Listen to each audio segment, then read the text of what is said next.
नीतीश कुमार ने 8वीं बार ली बिहार के सीएम पद की शपथ, तेजस्वी बने डिप्टी सीएम।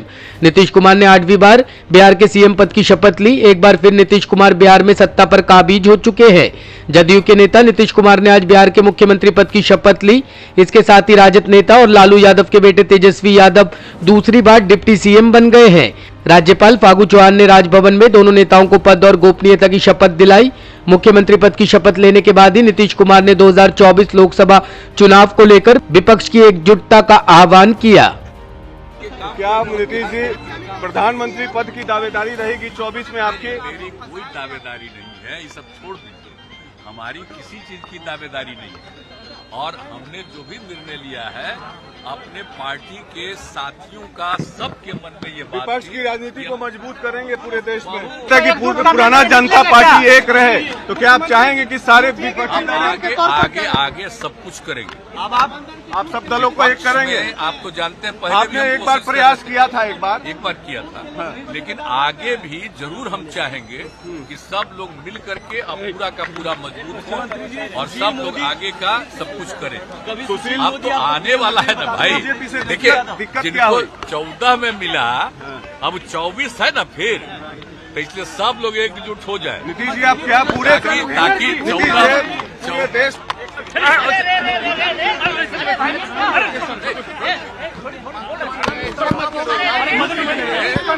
पूरे देश में 14 नहीं करे 14 वाले को 24 के आगे कुछ कामयाबी होगी। देश में घूमेंगे तो होगा करेंगे। इस गठबंधन के टूट के लिए किसको जिम्मेदार मानते हैं? इस गठबंधन के टूट के लिए किसको जिम्मेदार मानते हैं? चंदा तो वो है ही हमारे पार्टी के सब लोगों से पूछिए, जो अप्रोच था जिनके साथ थे उनके साथ जो अप्रोच था, आप सोच न लीजिए भाई 3 में 2 अलगे न हो गए। तो जो उनका व्यवहार और जो कुछ भी चुनाव में जो अप्रोच था, अपने दल के सब लोगों को ये फीलिंग है कि ठीक नहीं है। हम लोगों के लोगों ने उनको सपोर्ट किया और उनकी तरफ से जेडीयू को हराने ही की सब बात हो गई। सब पूछिए, हम तो तब तक कुछ नहीं, हम तो चाहते भी नहीं थे बनना, लेकिन हमको लोगों के मान लिया। लेकिन अब जो पार्टी के सब लोगों से बात होती रही सबके मन में था नहीं, तो फिर हम लोग चले गए अपना पुरानी जगह पर। अब ठीक है सर, वाजपेयी जी और मोदी जी में क्या अंतर है? क्या वाजपेयी जी और मोदी जी में क्या अंतर है? मोदी जी के बीजेपी में क्या अंतर? साहब आप बोल रहे हैं श्रद्धेय अटल बिहारी वाजपेयी जी, और उस समय जो हम सब लोग गए जौहर साहब के नेतृत्व में और कितना प्रेम करते थे और कितना मानते थे, वो हम कभी भूल सकते हैं? उस समय की बात देखिए, उस समय की बात ही दूसरी है और बाद में जो कुछ हुआ है मैं आप समझ लीजिए। उस समय जो उन्होंने श्रद्धेय अटल जी का और उस समय के सब लोगों का जो प्रेम था, उस चीज को हम कभी भूल सकते कितना अच्छा था। लेकिन बाद में फिर सुन तो लीजिए, अब बाद में फिर गए और इसके बाद जो कुछ भी होता रहा तो हमारे दल के लोगों को कुछ नहीं।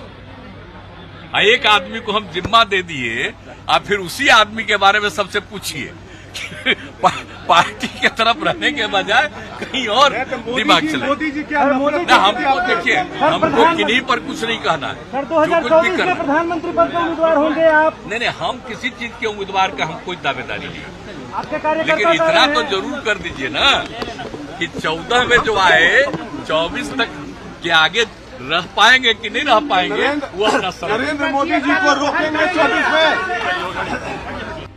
पीएम मोदी का कांग्रेस पर बड़ा हमला, बोले काले कपड़े पहन काला जादू चलाना चाहते थे, नहीं चलेगी झाड़ फूक।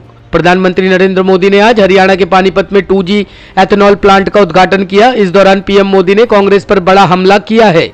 उन्होंने कहा कि 5 अगस्त को कुछ लोग काले कपड़े पहनकर काला जादू फैलाना चाहते थे।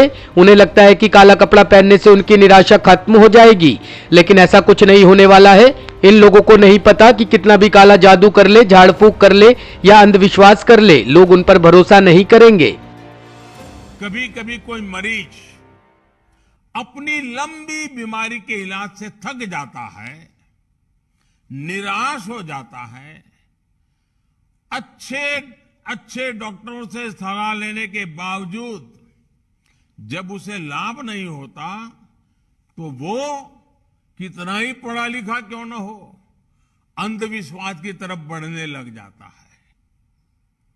वो जाड़ फूंक कराने लगता है, टोने टोटके पर, काले जादू पर विश्वास करने लगता है।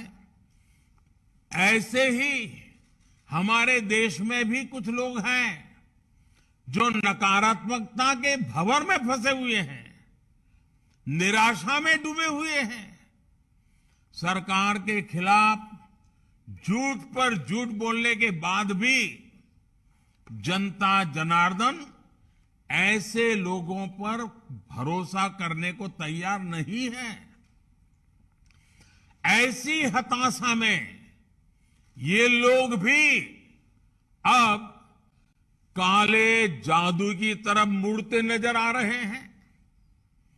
अभी हमने 5 अगस्त को देखा है कि कैसे काले जादू को फैलाने का भरपूर प्रयास किया गया। ये लोग सोचते हैं कि काले कपड़े पहनकर उनकी निराशा हताशा का काल समाप्त हो जाएगा, लेकिन उन्हें पता नहीं है कि वो कितनी ही जाड़ फूंक कर ले, कितना ही काला जादू कर ले, अंधविश्वास कर ले, जनता का विश्वास अब उन पर दोबारा कभी नहीं बन पाएगा।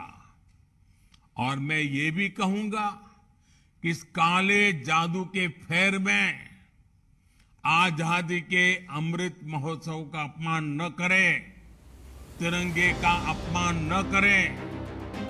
नुपुर शर्मा पर दर्ज सभी FIR Delhi transfer, supreme court ने कहा सभी मामले दिल्ली पुलिस देखेगी।